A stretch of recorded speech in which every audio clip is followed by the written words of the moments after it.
Assalamualaikum warahmatullahi wabarakatuh. Madayaw, ug maayong adlaw kaninyong tanan.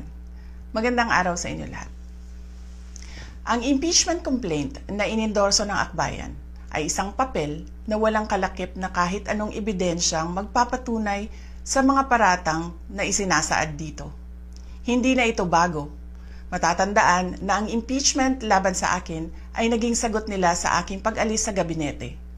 Isang hakbang na isinagawa dahil hindi na maipaliwanag ng Pangulo ang patuloy na pagkalugmok ng bayan sa kahirapan dulot ng kanyang kapabayaan at bisyo. Noong 19th Congress, binuksan pa nila ang isang Investigation in Aid of Legislation, hindi upang lumikha ng batas, kundi upang magsagawa ng isang malinaw na fishing expedition para sa planadong impeachment laban sa akin. Paulit-ulit nilang ibinandera ang isyung Mary Grace Piatos bilang umano'y bahid ng katiwalian. Kahit na sa kabila ng lahat ng investigasyon ay wala silang naipakitang kahit isang direktang paglabag sa paggamit ng confidential funds. Sumunod na dito ang bentahan ng mga pirma para sa impeachment at ang mga tinaguriang for later release projects na ipinangako umano sa ilang miyembro ng Kamara upang itulang ang impeachment laban sa akin.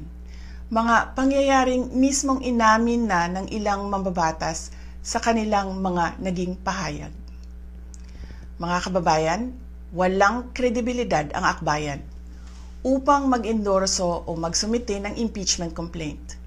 Ilang ulit ng hayagang ipinahayag ng kanilang pinuno ang kanyang intensyong tumakbo sa pagkapangulo.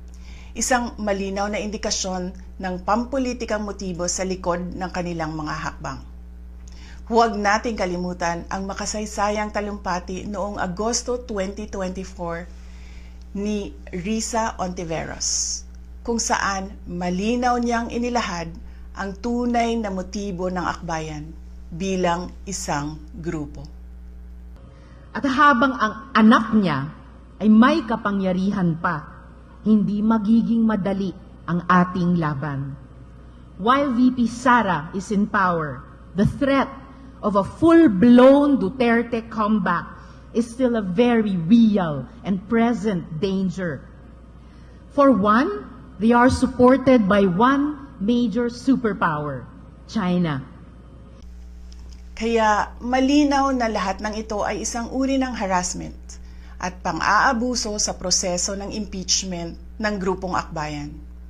Hindi malinaw kung ano ang ipinaglalaban nila